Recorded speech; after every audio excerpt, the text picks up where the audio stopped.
नमस्कार, स्वागत है आपका 10 कदम में। मैं हूं आपके साथ मेनका चौधरी और आज सिंगू बॉर्डर पर एक बड़ी मीटिंग हो रही है। संयुक्त किसान मोर्चा की अहम बैठक और इस बैठक में आंदोलन की आगे की रणनीति तय की जाएगी।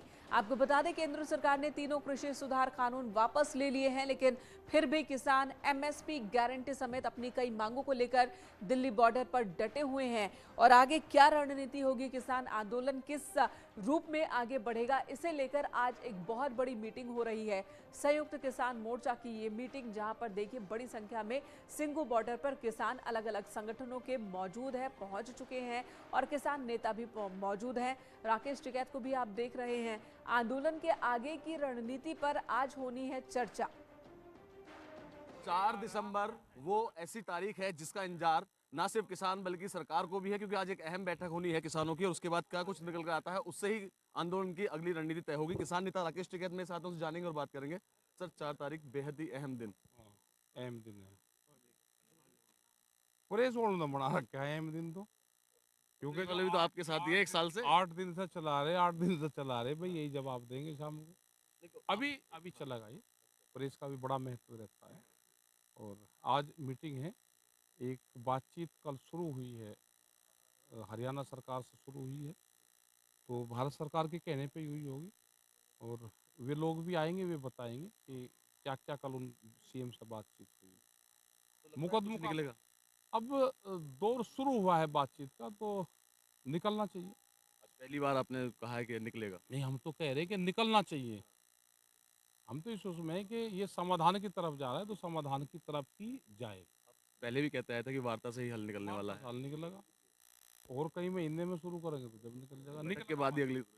बैठ बैठ ये किसान नेता राकेश टिकैत थे, जिनका साफ तौर पे कहना यही था कि वार्ता का दौर से ही तमाम सॉल्यूशन निकलते हैं। अगर ये वार्ता 6 महीने पहले कर ली जाती तो शायद इतना लंबा आंदोलन ये नहीं चलता। अब देखना ये होगा कि आज की बैठक में क्या कुछ निकल कर आता है और क्या आंदोलन की अगली रणनीति बनती है। कैमरा पर्सन सन्नी गौतम के साथ अमित राणा, न्यूज़ 18 उत्तर प्रदेश। किसान आंदोलन को 1 साल से ज्यादा का वक्त बीत चुका है और अब आज अहम मीटिंग हो रही है। अमित राणा हमारे सहयोगी मौके पर मौजूद, सुशील पांडे भी हमारे साथ मौजूद है। सबसे पहले सुशील का रुख कर लेते हैं। सुशील, ये बताइए कि किसान मोर्चा, राकेश टिकैत को हमने सुना, उनके लिहाज में कहीं पर कोई कमी नहीं है, उनका लिहाज अब भी उसी तरह का तल्ख लग रहा है कि बातचीत की अब शुरुआत हुई है जब तीनों कृषि कानून वापस ले लिए गए। आज की मीटिंग में क्या आपको लग रहा है, क्या होने वाला है? क्या आंदोलन की धार कम होगी या और तेज होगी, जैसा कि राकेश टिकैत लगातार संकेत दे रहे हैं? जी देखिए मेनका, सबसे महत्वपूर्ण बात राकेश टिकैत ने खुद ही कहा कि अब संविधान कहीं ना कहीं समाधान की ओर जा रहे हैं। तो निश्चित रूप से ये उम्मीद की जा सकती है कि ये जो बैठक होगी वो बेहद अहम होगी और बैठक में नतीजा निकालने के लिए ही 2 बार ये बैठक की जा रही है। और इसीलिए उम्मीद भी ये की जा रही है कि जो अब आंदोलन है वो धीरे धीरे कहीं ना कहीं वाइंड अप होने की तरफ नजर आ भी रहा है। क्योंकि सबसे महत्वपूर्ण बात है सुशील, ऐसा हमने पहले भी कई बार देखा कि जब जब लगा कि आंदोलन अब खत्म होने की तरफ है तो आंदोलन एक बार फिर से खड़ा उठता है। किसानों की संख्या सीमा पर एक बार फिर से बढ़ जाती है जब जब लगता है कि अब तो किसानों की संख्या कम हो गई है। आज की जो बैठक हो रही है, कौन कौन से किसान संगठन इस मीटिंग में शामिल हो रहे हैं और आप कह रहे हैं कि शायद अब खत्म होने की कगार पर है, तो ऐसा क्यों लग रहा है आपको? देखिए मेनका, ये समझने वाली बात है। पहले क्या था, राकेश टिकैत ये कह रहे थे कि सरकार जो है वो उनसे बात नहीं कर रही है, लेकिन अब सरकार का जो फिलहाल इस पूरे मामले को लेकर टोन है वो डाउन हुआ है। कल हरियाणा के मुख्यमंत्री मनोहर लाल खट्टर कई किसानों से बातचीत करने के लिए आगे आए, हालांकि बातचीत नहीं बनी, लेकिन अब कहीं ना कहीं किसान आंदोलन भी समाधान की ओर आगे बढ़ रहा है और इसीलिए फिलहाल ये जो पूरी बैठक है वो बेहद अहम बैठक मानी जा रही है। चूंकि तमाम जो किसान हैं उनकी तरफ से भी ये कहा जा रहा है कि अब जो ये बैठक हो वो एक समाधान की ओर हो। राकेश टिकैत की तरफ से बार बार यही चीज कही जा रही है कि सरकार टेबल पर बैठकर बातचीत करे, तमाम किसानों को लेकर जो मुकदमे दर्ज किए गए थे उन मुकदमों को मांगों की एक लंबी फहरिस्त है। अब उन मांगों को लेकर आगे क्या रणनीति किसानों की रहेगी, ये आपसे हम आगे भी जानकारी लेते रहेंगे। सुशील, इस वक्त बहुत बहुत धन्यवाद पूरी जानकारी देने के लिए। अगली खबर का रुख कर लेते हैं। सीएम योगी आदित्यनाथ गोरखपुर में है, आज उनके दौरे का दूसरा दिन है। सीएम योगी यहां पर महाराणा प्रताप शिक्षा परिषद के स्थापना समारोह में शामिल होंगे और उनके साथ केंद्रीय मंत्री अनुराग ठाकुर भी होंगे। इसके बाद अनुराग ठाकुर कौशाम्बी में आयोजित सांसद खेल प्रतियोगिता के समापन समारोह में भी शामिल होने जाएंगे।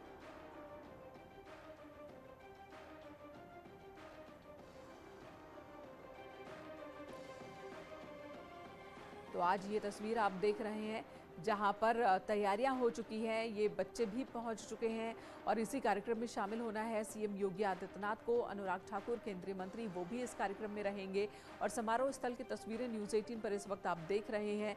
ये समारोह महाराणा प्रताप शिक्षा परिषद के स्थापना दिवस के मौके पर स्थापित हो रहा है, कार्यक्रम हो रहा है और इससे पहले अनुराग ठाकुर कल ही पहुंच गए थे और वो तस्वीरें भी न्यूज़ 18 ने आपको दिखाई। अनुराग ठाकुर के आज 2 प्रोग्राम हैं गोरखपुर में। पहला प्रोग्राम जहां की तस्वीर आप देख रहे हैं यहां पर शामिल होंगे और उसके बाद सांसद खेल प्रतियोगिता कौशाम्बी वहां जाएंगे सीधे इसके बाद अनुराग ठाकुर। और इससे पहले सीएम योगी ने गोरखनाथ मंदिर में अखंड ज्योति रथ को प्रज्वलित किया, दीप प्रज्वलित करके रवाना किया रथ को। दरअसल महाराणा प्रताप शिक्षा परिषद की तरफ से भव्य शोभा यात्रा निकाली जाती है। हर साल ये कार्यक्रम होता है जो कि गोरखनाथ मंदिर से शुरू होकर ये अखंड ज्योति रथ पहुंचता है महाराणा प्रताप परिसर। रामगोपाल द्विवेदी इस वक्त हमारे सहयोगी गोरखपुर से हमारे साथ जुड़ चुके हैं। रामगोपाल, आपके पास आती हूं, बताइए वहां पर कार्यक्रम को लेकर किस तरह की तैयारी है, कितना इंतजार और मुख्यमंत्री का?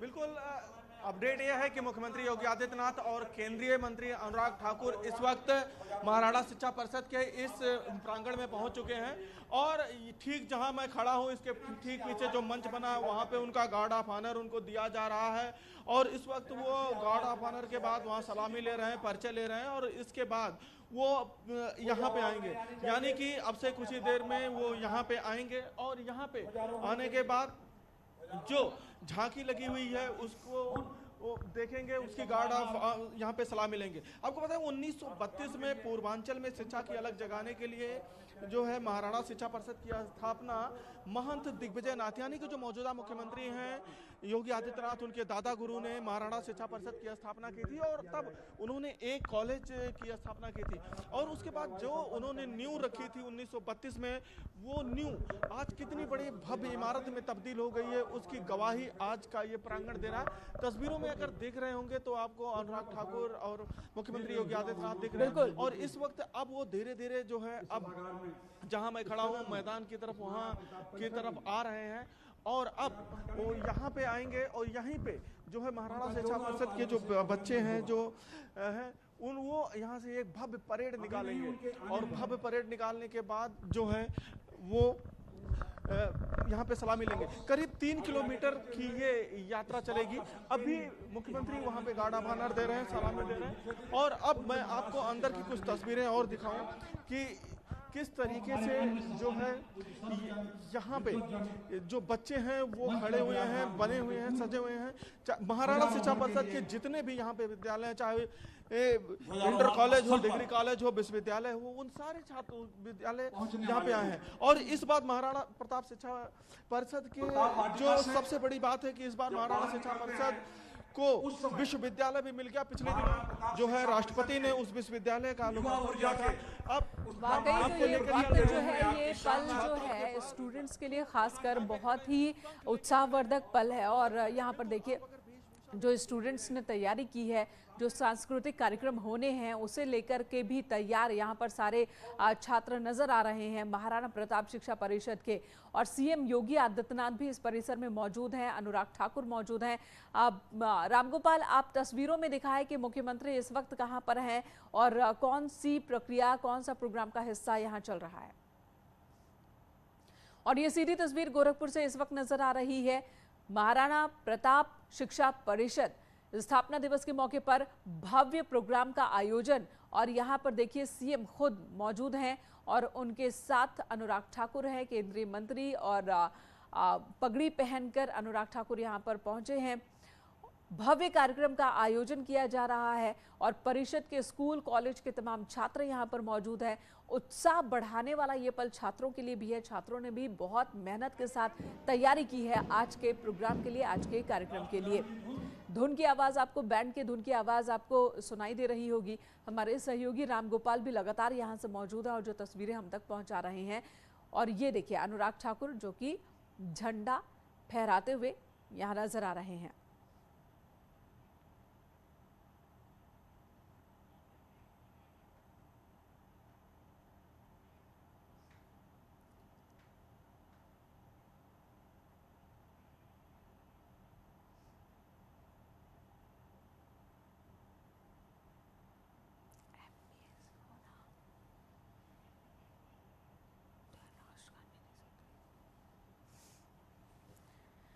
तो यहाँ पर केंद्रीय मंत्री अनुराग ठाकुर को आप देख रहे हैं। झंडा फहराने के बाद राष्ट्रगान वहाँ पर चलाया जा रहा है इस वक्त और सभी सावधान की मुद्रा में सलामी देते हुए आपको नजर आ रहे हैं।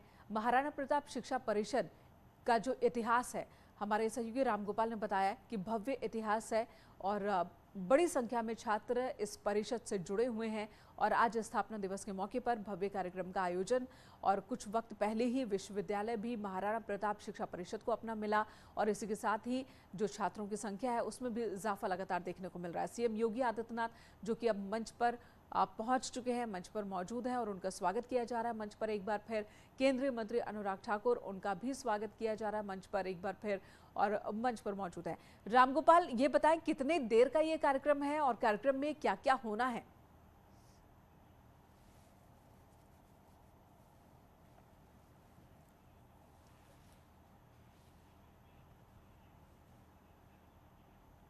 और सीधे आपको लिए चलते हैं इस वक्त केंद्रीय गृह मंत्री Amit Shah HT leadership summit में इस वक्त आप सुन रहे हैं। वैज्ञानिक तरीके से एक ड्राइव चलाया गया, सफल ड्राइव चलाया गया और आज दुनिया भर में हमारी कोविन की ऐप हो या हमारा टीकाकरण का, हमारे वैक्सीनेशन का अभियान हो, इसकी भूरी भूरी प्रशंसा हो रही है। डीबीटी के माध्यम से जो गरीब का अधिकार है वो बिचौलिए खा जाते थे, डीबीटी के माध्यम से सीधा उसके बैंक अकाउंट में पैसा पहुंचे उसकी व्यवस्था करी और उन्होंने गरीबों की समस्या का, जनता की समस्या को रिजॉल्व करने का, इसका समाधान करने का स्केल और साइज दोनों बदल दिया। पहले योजनाएं बनती थी कि इस बार 10,000 लोगों के घर पे शौचालय पहुंचाएंगे, अब योजना बनने लगी हर घर में शौचालय बनाना है। पहले योजना बनती थी इस बार हम 20 लाख लोगों के घर में गैस का सिलेंडर पहुंचाएंगे, अब योजना बनने लगी कि हर घर में गैस का सिलेंडर पहुंचाना है। पहले योजना बनती थी कि इतने गांवों का हम विद्युतीकरण करेंगे, घर की तो बात ही नहीं होती थी। हमने तय कर दिया कि हर घर में बिजली पहुंचाएंगे, उसको भी घर के अंदर बैठकर वो बच्चे को पढ़ने का अधिकार है। इस प्रकार से इनके प्रॉब्लम, जनता के जो समस्याएं थी, इसको हल करने का स्केल और साइज बदल दिया गया और इसके कारण 60 करोड़ लोगों में एक भरोसा हुआ कि देश की डेमोक्रेसी जो चल रही है, देश की सरकार चल रही है, इसमें मेरा हिस्सा है। हाँ, इस देश का प्रधानमंत्री आज हमारी भी चिंता कर रहा है। इस प्रकार के भरोसे से जो 60 करोड़ 80 करोड़ लोग हैं, पेरिफेरल गिने तो 80 करोड़ लोगों को देश की विकास यात्रा के साथ जोड़ने का काम हुआ। पहले जीडीपी इस प्रकार की समिटों के अंदर चर्चा का विषय था, शुष्क जीडीपी था। नरेंद्र मोदी जी ने जीडीपी का मानवीय चेहरा सबके सामने रखा। मैं इसको थोड़ा एक्सप्लेन करना चाहता हूं क्योंकि मैं सारे हमारे अर्थशास्त्रियों को भी ये बात बताना चाहता हूं कि जीडीपी का मानवीय चेहरा क्या होता है। आप मुझे बताइए भाई कि देश के हर घर में पीने का पानी पहुंचाएंगे तो जीडीपी की बढ़ोतरी होगी या नहीं होगी? हर घर में गैस पहुंचाएंगे, जीडीपी बढ़ेगा या नहीं बढ़ेगा? हर व्यक्ति को घर देंगे तो जीडीपी बढ़ेगा या नहीं बढ़ेगा? देश में 10 करोड़ शौचालय बनाएंगे तो जीडीपी बढ़ेगा कि या नहीं बढ़ेगा? जीडीपी भी बढ़ता है और साथ में इनकी समस्याओं का समाधान भी होता है, जनता की समस्याओं का समाधान भी होता है। इस प्रकार का एक नया कंसेप्ट लेकर सबसे बड़ा काम इस 7 साल में हुआ है। तो 80 करोड़ लोगों को देश के अर्थतंत्र के अंदर हिस्सेदार बनाने का काम इस देश के प्रधानमंत्री नरेंद्र मोदी जी ने हुआ। इसके बाद देश के अर्थतंत्र को ठीक करने के लिए बहुत डिसिप्लिन तरीके से सभी पैरामीटर्स तय करने लगे। बहुत हो हल्ला हुआ जब बैंकों की बैलेंस शीट को क्लियर करना चालू किया, तब बहुत हो हल्ला हुआ, मगर धीरे धीरे धीरे कानूनी खाका तैयार कर आज बैंकों की बैलेंस शीट एकदम क्लियर है और एनपीए लगभग 2.5%, 2.9% के बीच में हर बैंक का लाने का काम किया, जो पहले कभी भी सच्चा एनपीए हमारे सामने नहीं आता था। सुरक्षा की दृष्टि से भी ढेर सारे काम हुए। सेना के जवानों को 1 रैंक 1 पेंशन दिया गया, सीएपीएफ के को भी भरोसा दिया गया और पहली बार नेशन फर्स्ट का अप्रोच लिया गया। सर्जिकल स्ट्राइक और एयर स्ट्राइक इसके उदाहरण हैं। हमेशा सीमा के उस पार से हमारी सीमाओं का अतिक्रमण होता था और अंदर आकर हमारे जवानों को आहत कर लोग चले जाते थे, कोई जवाब देने की कार्यवाही नहीं होती थी। पहली बार देश के प्रधानमंत्री ने निर्णय किया कि हमारी सीमाओं का उल्लंघन इतना सरल नहीं है। पुलवामा और उरी के बाद एयर स्ट्राइक और सर्जिकल स्ट्राइक कर पाकिस्तान के घर में घुसकर जवाब देने का जब प्रयास किया, पूरी दुनिया अचंभित हो गई। पहले इसके लिए इजराइल और अमेरिका 2 ही देशों का नाम दिया जाता था, अब इसमें एक तीसरा नाम जुड़ गया भारत का। और पहली बार हमारी रक्षा नीति विदेश नीति के साये से बाहर आई। हमने स्पष्ट कर दिया कि हम सबसे शांति चाहते हैं, हम किसी के साथ झगड़ा नहीं चाहते, परंतु हमारी सीमाओं की सुरक्षा हमारी प्राथमिकता है, हमारी रक्षा बहुत बड़ी प्राथमिकता है। अगर आप शांति रखना चाहते हो तो हमारे साथ भी शांति से व्यवहार होना चाहिए। ये स्पष्ट मैसेज देश के अंदर, दुनिया के अंदर लाउड तरीके से चला गया और आज इसके कारण भारत को पूरी दुनिया ने एक अलग प्रकार की स्वीकृति मिली है। कश्मीर की समस्या हो, 370, 370 और 35 से हटेगी ऐसा कभी कोई मानता ही नहीं था। मुझे मेरे ही अंग्रेजी के एक प्रोफेसर ने, इलाबेन शाह करके प्रोफेसर थी, इन्होंने कहा था कि 370 का वादा जब आप करते हो तो आपकी अगली पीढ़ी को भी देकर जाओगे। मुझे आनंद है कि मोदी जी ने 5 अगस्त 2019 को हमारे संविधान से धारा 370 को समाप्त किया। कश्मीर के अंदर आज शांति है, इन्वेस्टमेंट हो रहा है, सबसे ज्यादा टूरिस्ट जा रहे हैं और कश्मीर धीरे धीरे धीरे नॉर्मल होकर देश के साथ एकजुटता के साथ आज जुड़ा हुआ दिखाई पड़ता है। नॉर्थ ईस्ट के अंदर भी बहुत सारे हथियारी संगठनों के साथ समझौते हुए ये 2.5 साल के अंदर लगभग 4000 उग्रवादियों ने हथियार डाले हैं, समर्पण किया है और ढेर सारे क्षेत्र हमारे आतंकवाद की चपेट से बाहर आ गए।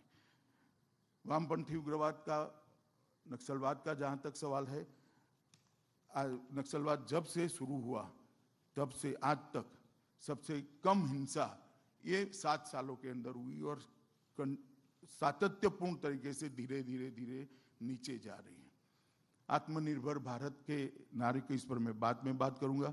मोदी जी ने एक बहुत बड़ा अभियान चलाकर इस देश को उत्पादन का हब बनाने के लिए बहुत सारे ढेर सारे कदम उठाए मित्रों, मगर ये सब चलते चलते चलते पूरा विश्व और भारत कोरोना के चपेट में आ गया और उस वक्त सभी लोगों का एक आकलन था कि भारत जैसा देश जिसमें इतनी भाषाएं, इतनी बोलियां, इतनी विविधता, इंफ्रास्ट्रक्चर, हेल्थ इंफ्रास्ट्रक्चर खस्ता हाल में है और 130 करोड़ की आबादी, हम कैसे इस कोरोना की महामारी के खिलाफ लड़ पाएंगे।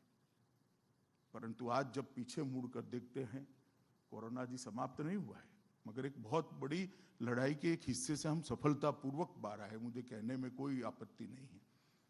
और पीछे मुड़कर देखते हैं तो हर चुनौती को मोदी जी के नेतृत्व में हमारे देश की जनता ने बहुत अच्छे तरीके से लड़कर इस पर विजय प्राप्त करने का काम किया।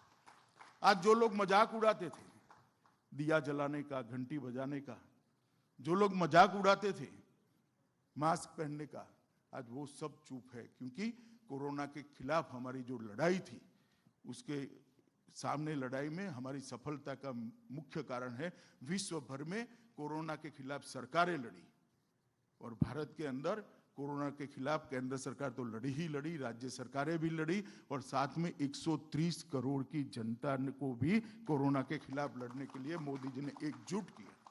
जनता की भागीदारी जोड़ने का, इस प्रकार की महामारी के अंदर एक इतनी बड़ी आबादी में डिसिप्लिन लाने का जो इस नेतृत्व को यश प्राप्त हुआ है, मैं मानता हूं कि इस दृष्टि से जब भी दुनिया का इतिहास लिखा जाएगा, नरेंद्र मोदी के अलावा कोई ऐसा नेता नहीं होगा जो एक घर के अंदर रखने में सफल है। उस वक्त कर्फ्यू नहीं था, उस वक्त लॉकडाउन नहीं था।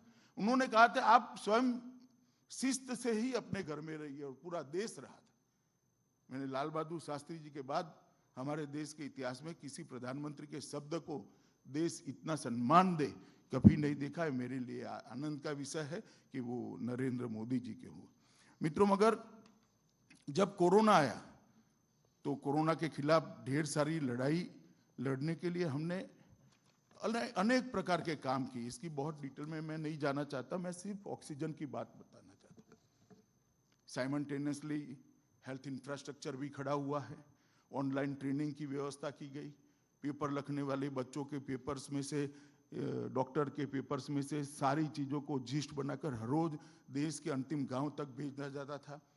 ये सारी बातें अपनी जगह पे है जिसके कारण हम सफल हुए। वैक्सीन भी बना, भारतीय वैक्सीन बना, देने की व्यवस्था हुई, इसकी ऐप बनी। आप वैक्सीन लेने से 30 सेकंड के अंदर ही आप पर इसका सर्टिफिकेट आ जाता है। 2 वैक्सीन होते ही कंप्लीशन का सर्टिफिकेट आ जाता है। एक अद्भुत प्रकार की व्यवस्था हुई, मगर मैं उसमें जाना नहीं चाहता। जब दूसरी लहर आई और ऑक्सीजन का संकट इस देश पर आया, तब मैंने देखा है कि 7-8 दिन तक इतनी अफरा तफरी थी, त्राहिमाम लोग थे, मगर धैर्यपूर्वक मोदी जी ने इस संकट को भी दुनिया भर से जितने संसाधन मिल सकते थे लेकर, देश के अंदर जितने संसाधन थे इसका ऑप्टिमम यूटिलाइजेशन कर और देश भर की राज्य सरकारों को और देश भर के जिला पंचायत तक के अध्यक्षों के साथ संवाद कर ऑक्सीजन के संकट का सामना किया और सफलतापूर्वक हम बाहर आए। आप कल्पना कर सकते हो, देश में मेडिकल ऑक्सीजन के उत्पादन 1500 मैट्रिक टन दैनिक था और हमारी रिक्वायरमेंट 15,000 तक पहुंची थी। 10 दिन के अंदर उत्पादन को 10 गुना बढ़ाने का काम नरेंद्र मोदी जी ने के नेतृत्व में भारतीय जनता को, ये बहुत बड़ी उपलब्धि है। और आज भी मैं तो देखता हूं, मेरे पास संपर्क में भी आते हैं, देश भर के कोरोना पर स्टडी करने वाले ग्रुप जब आते हैं तो ऑक्सीजन संकट का स्टडी करने के लिए डेटा मांगते, क्या किया था, कैसे करा था, दुनिया भर से क्रायोजेनिक सिलेंडर कैसे लाए थे, इसका वहन कैसे किया, रातों रात ट्रेन कैसे बन गई, खाली सिलेंडरों को कैसे यहाँ उठाकर सेना के हवाई जहाज़ों से लाए।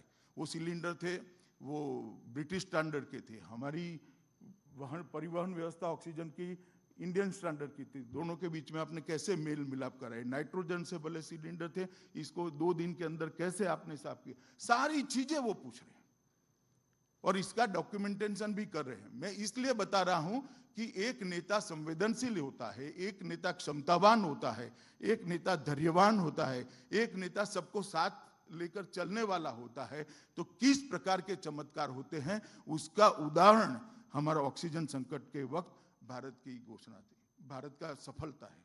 और ये मैं मानता हूं कि लाखों नागरिकों की जान बचाने में हम सफल हुए। मैं उस वक्त भी लोगों के संपर्क में था, ढेर सारे हॉस्पिटल के डॉक्टरों का और ढेर सारे सरकारी और प्राइवेट दोनों हॉस्पिटल डॉक्टर के, मेरे यहाँ इतने पेशेंट है, 3 घंटे में मेरा ऑक्सीजन खत्म हो जाएगा, ये हो जाएगा, सभी मंत्रियों पर जाता था।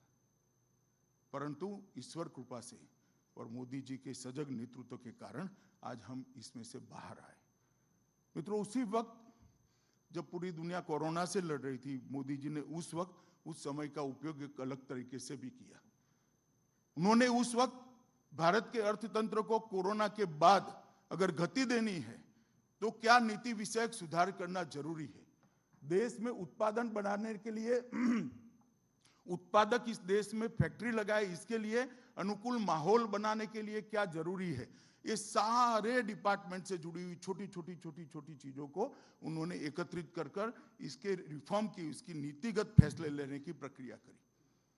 और उसी वक्त ये फैसले लिए गए जिसके अच्छे परिणाम अब मिल रहे हैं। मैं इस पर पहले मैं फैसलों की बात करता हूं। सबसे पहले खनिज क्षेत्र में निजी निवेश को बढ़ाने की घोषणा करी।